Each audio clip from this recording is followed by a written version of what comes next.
کارەبانوکە یا عێراقێ ژێ ساڵە 1970 یا دەما داگیرکردنا عێراقێ ji aliyê Tirkiye ji aliyê Brîtanyayê ve xirabtir e. Wezîrê nûke yê kareba Iraqê dibêjin yê baş e xirab nîne yanî ev kêşeya heyî ya wezîrê pêştir e xetayê divî nîne xetayê divî wezîrî nîne.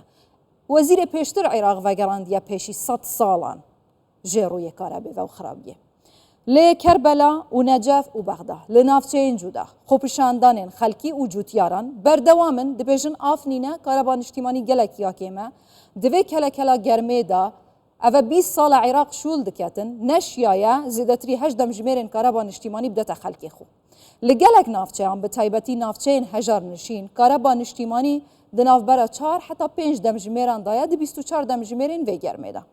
Evet demekî daye gava Mustafa Kazımî serokvezîrên Iraqê bû sala 2021 wî ev axaftina kir. Gotî sala 2003 were û heta nûkê helbet 2003 heta 2021. Iraqê 81 milyar dolar bû dabînkirina kareba niştîmanî xerç kirine ew pare bi fesad û gendaliyê çûye û hêjî Iraq di destê nebûna karebê da din alît. Pêwîstiya Iraqê bi 35,000 megawatên karebê ye. Lê di vê demê de Iraq kêmtir ji 26,000 megawatên karebê berhemtînîtin. Qeyrana karebê li Iraqê kêşeyeke mezin e, hikûmet li du hikûmetê 20 sal neşiyane vê kêşeyê çareser bikin.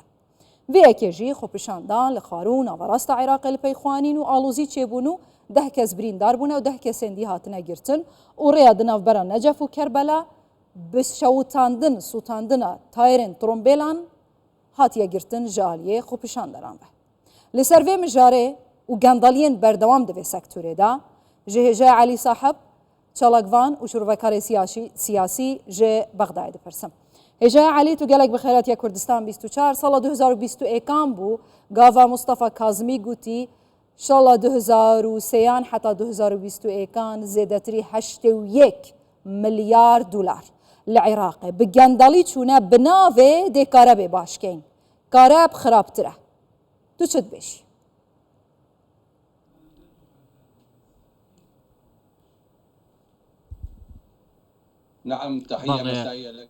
ئێوارەتان باش ئێوارەی بینەرانی کوردستان سواری بەڕێزیش باش سڵاویشمان لێ بوو گەلی کوردستان قسەکردن دەربارەی کارەبا قسەیەکە کە زۆر کۆن و سواوە نزیکەی 20 ساڵام قسەیە دەکرێت دەوترێت 80 ملیار دلار لە کارەبادا خەرج کراوە تاوەکو ئێستا کاریگەری نەبووە گومانی تێدا نییە دزیکردنێکی سیستەماتیک هەیە لە ماڵی گشتی و لە سەروەتی ماڵی گشتی عێراق بۆ کارەبا ئەگەر ئێستا دۆخی کارەبا بەراوردکەن بە وڵاتێکی وەکو میسر کە دانیشتوانەکەی نزیکەی 100 ملیۆن کەسە تەنها بە 6 ملیار دلار توانیوێتی لەگەڵ کۆمپانیای سمس کارەبا بۆ سەر جەم دانیشتوانی میسر دابین بکات تەنها بە 6 ملیار دلار کۆمەڵێک وێزگەی دروست کردووە هەموو میسر 24 کاتژمێر کارەبایان هەیە هەروەها میسر وتوێتی ئەوەندەمان کارەبا هەیە دەتوانین ڕەوانەی وڵاتانی دەرەوەیشی بکەین لە کاتێکدا عێراق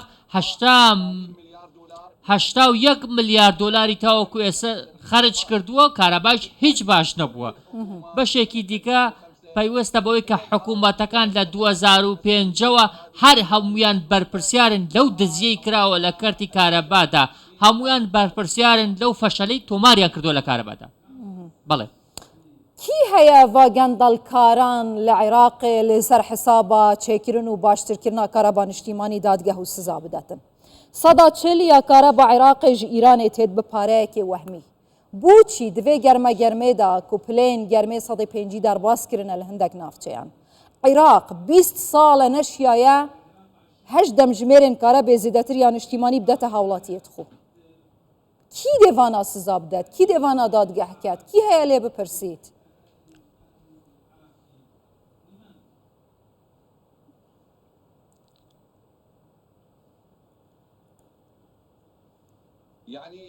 بەڵێ کێشەکانی خەڵکی زۆر زۆرە خۆ کێشەیەک و دوونیە ینی دەیان کێشەمان هەیە بە تایبەتی لە ناوچەکانی ناوەڕاست و باشۆری عێراق و ناوچەکانی فڕاتی ناوەڕاست کاتێک پلەکانی گەرما نیوەی کوڵانیان تێپەڕاندووە. بەڵام وەزارەتی کارەبا کۆمەڵێک لێدوان دەدات کە هەموو ساڵێک دووبارەی دەکاتەوە کۆمەڵی قسەی سواون دەڵێت کە ئەم هاوینە لە هاوینی ڕابردوو باشتر دەبین، بەڵام کاتێک دەینە سەر بە واقع دەبینی کارەبا نەک باش نەبووە، ئەستەن پاشەکشەیشی کردووە، ئەستەن کێشەکانی خەڵکی عێراق زۆر زیاتر بووە. خەڵکی عێراقیان لەو گەرمایەدا خستۆتە بەر ڕەحمەتی مۆلیدە ئەهلیەکانەوە. بەرپرسانی وەزارەتی کارەبا ئەو لێدوانانەی کە دەیدەن تەنها ڕیکلامە، چونکە تەنانەت ناتوانن کۆنتترۆلی خاوەن مۆلیدە ئەهلیەکانیش بکەن. باشە هێژۆیە عالی توت بێژی ئەو ئاخفتنێن بەرپرسێن عێراقێتکەن تنێ ڕیکلامە ئایا ئەو ئاخفتنا شێورمەندێ سوودانی کری گاوا چوویە وەزارەتە کارەبا عێراقێ و گوتیە وەزیرێ نوکەیە کارەبێ سیچێت تەنینە نەخەتایەتەنە خەتای وەزیرێ پێشترە عێراق ڤەگەڕاندیە پێشی 100 ساڵان ژڕوویە کارەبێڤە بۆچی بەرپرسێن عێراقی ئامادەنینن ملێ خوب دەنە بەر بەرپرسیاریە و بێژن بەلێ خەلەتیەمەیە وەرە چارەسەرکەی بەڵێ ئەوان ڕاستیەکە دەشارنەوە بەرپرسیارەتیش هەڵ ناگرن. ئەمە شتێکە پەیوەستە بە بەرپرسەکانی عێراقەوە 20 ساڵە ئەمە سیفەتیانە. هەموو کاتێک وەزیری نوێ دێت تۆمەتەکان دەخاتە ملی وەزیری ڕابردوو. ئەوان هێندە بوێری سیاسیان نییە کە بەرپرسیارەتی وەربگرن. لە کاتێکدا هەموو عێراقیەکان ئەو پرسیارە دەکەن 8 ملیاردی دۆلار بۆ کوێ ڕۆیشتووە کە نزیکەی 5 ئەوەندەی بودجێ وڵاتانی دراوسەیە. ئەمە پارەیەکی زۆر زۆرە. ئەوەی کە پەیوەستە بە قسەکانی بەرپرسانی عێراقەوە کە دەڵێن ڕەنگە دەستوەردانی دەرەکی هەبێت بۆ ئەوەی کە کارەبا لە عێراقدا باش نەبێت، ئەمە وەکو عێراقیەکان وای دەبینیت کە زۆر شەرمە، زۆر جێگەی عیبەیە کە تۆ خاوەنی سیادەبی، خاوەنی ئاڵابی، خاوەنی دەستوربی، بەڵام نەتوانی ئیداری کارەکانی خۆت بکەیت و وڵاتانی دیکە تۆمەتبار بکەیت بۆی دەستوەردان دەکەن لە بابەتی کارەبادا. بەڵام ئەم قسە هەر هەمووی درۆیە. بەرپرسانی عێراق ئەم قسە درۆیانە بەکاردەهێنن بۆ شاردنەوەی شکستەکانی خۆیان. ئێستا عێراقیەکان زۆر داماون، کێشەیان زۆر زۆرە، پلەی گەرما بەرزە، کارەبایان نییە، ئاویان نییە. بەڕاستی ساحەب مۆلیدەکانیش لەلایەکی دیکەوە عەزابی هاوڵاتیان دەدەن. ینی لە هەندێک شوێن 1 ئەمپێر مۆلیدە چووەتە 21,000. ئەمە گوناحە، ئەمە سزادانی خەڵکە. خەڵک پارەی کوێ بوو؟ باشە چوە کردە عێراق یەک ji وڵاتên herî dewlemendên naftê ji lîsta 200 welatan 37mîn welatê berhemênenê karebê bîtin. Ev bêserûberiya hey ya karebê di berjewendiya kê da ye? Kî sûtmend e?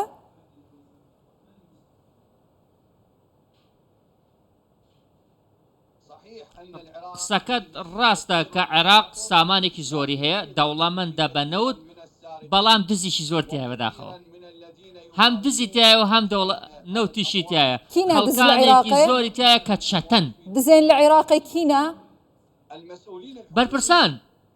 بەرپرسان هەموو ئەو حکوومەتانەی لە ماوەکانی پێشوودا حکمیان کردووە، هەر هەمویان لە بەردەم گەلی عێراقدا تۆمەتبارن، هەمویان بە دزی تۆمەتبارن، نەک بە تەنها وەزیری کارەبا، بەڵکو پەرلەمانی عێراقیش بەشێکن لەم دزیە، چونکە بێدەنگ بوون.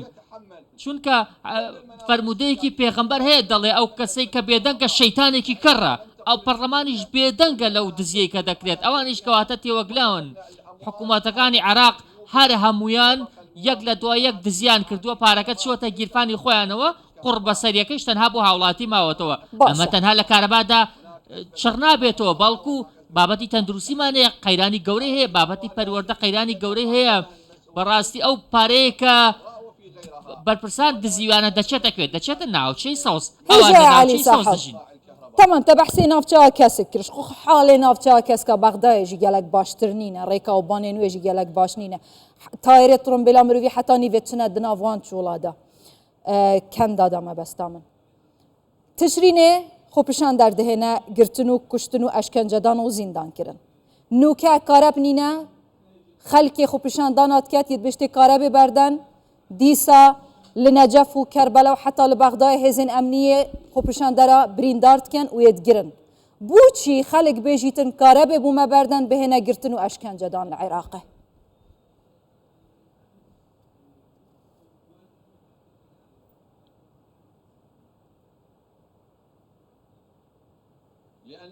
لەبەر ئەوەی کە ئەوان لە دیموکراسیەت تێناگەن لە پایەکانی ڕای دەربڕین ڕای ئازادی ڕادەربڕین تێناگەن کە دەستور لە مادەی 38دا باز لەوە دەکات کە خەڵک ئازادە لەوەی خۆپشاندان کات ئازادە لەوەی ڕای خۆی دەرببڕێت بەڵام لەسەر ئەرزی واقعی عێراق ئەمە هیچ جێبەجێ نەکراوە ئەوەی کە پێویستە بە ناوچەی سەوزەوە ڕەنگە دانیشتوانی ناوچەی سەوز بە تایبەتی ئەوانەی دەکەونە نزیکی کەڕادە خەڵکانێکی زۆر داماون ئەو کە هاوڵاتیە سادانەی لە کەڕادە دەژی نزیک ناوچەی سەوز بەڕاستی ئەوانیش داماون و کێشیانێ بەڵام بەرپرسان وانین بەرپرسان 24 کاتژمێر لە ناوچەی سەوز کارەبایان هەیە جا بە مۆلی دەبێت یاخۆت کارەبای نیشتیمانی بێت بەشێکیان مۆلیدەی زۆر گەورەیان کڕیوە بۆ خۆیان ئەسڵن پێویستیان و کارەبای حکومت نییە باشە پێشتر سەرکوماری عێراق بۆ CNN ئەف ئەخف نەکرد بووە ئەس تەمامی وێ بێژم گوتیمە ڕێکەفتن دەگەل چینێ و فەڕەنسی و ئەڵمانە ئیمزا کردە ئینشاءالله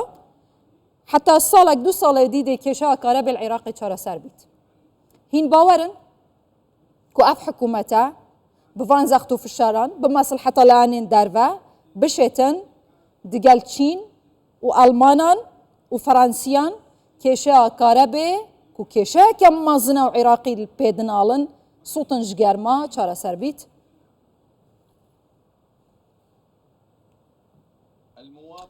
هاوڵاتی عێراقی جا لە ڕۆژئاوا بێت یاخود لە باشوور بێت یاخود لە ناوەڕاست بێت هیچ بڕوا بە بەرپرسان ناکەن هاوڵاتیان متمانەیان بە بەرپرسان نەماوە جارێک بڕوایان پێکردن درۆیان کرد جارێکی دی بڕوایان پێکردن ئەم جارە شار درۆیان کرد ئەو کۆمپانیانەی کە باسییان دەکەن لەسەر ئەرزی واقع کار ناکەن بۆ نمونە کۆمپانیای سمس کە پەیوەستە بە کارەبا و تایبەتمەندیەکەی کارەبایە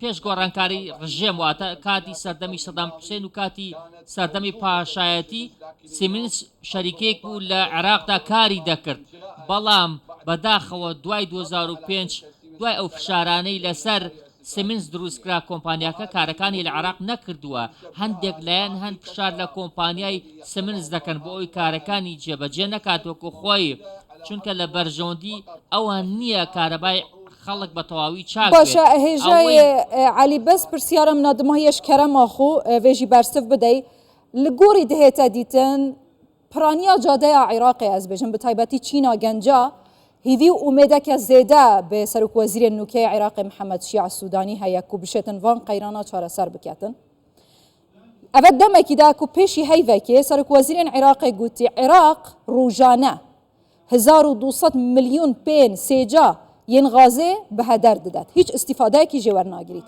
ئانک و ساڵانە زێدەتری 4 ملیار دلاران زەرەڕێتکەتن غازە کوچیتە عەسمانی و کەشوهەوایە پیستکەتن و بێ ئیسیفادەت نەمەکیدا و ساڵانە ئەم بێژین بە ملیۆنان مەترێن سێجا یەن غازێژ ئیرانێ تینە عێراق دوان شەرتاندا و دوێ بێ سەروبەری و بێ پلانیێدا ئومێدەک هەیە و ئەف قەیرانێن مەژێ بە حەسکری تایبەتی دسەرێ هەمیان دایاکارە بێ و غازێ لە عێراقی چارەسەر بیت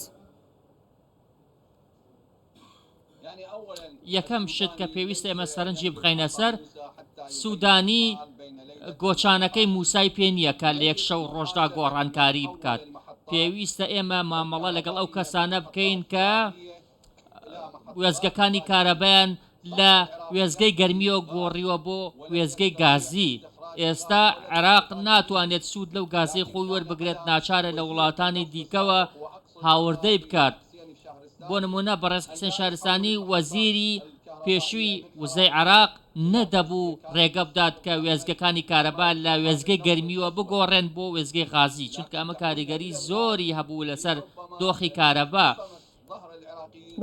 ئەو هەوڵی دابوو ڕەنگە ئەو کاتە کێشەکە چارەسەر بکات بەڵام وا نەبوو ئێستا ئێمە چاومان لە دەستی وڵاتانی دیکەیە بۆ ئەوەی غاز بهێنینە وڵاتەکانی خۆمان عێراق ساڵانە نزیکەی 6 میلیارد دلار دەدات بە غاز لە بەرامبەر هێنانی لە ئێرانەوە بەڵام هێشتا پێداویستیەکانی عێراق پڕ ناکاتەوە عێراق ئێستا پێویستی بە 40,000 مێگاوات کارەبایە عێراق تاوەکو ئێستا نەیتوانیوە زیاتر لە 20,000 مێگاوات زیاتر بەرهەم بێنێت واتە ئێمە لە 150 بەرهەمی ناوخۆشمان بەرهەم نێناوە باشە هێژە علی سەحاب چالاکڤان و شروڤەکارێ سیاسی ji bexdayê gelek spas hêja Elî. Xêr hatî.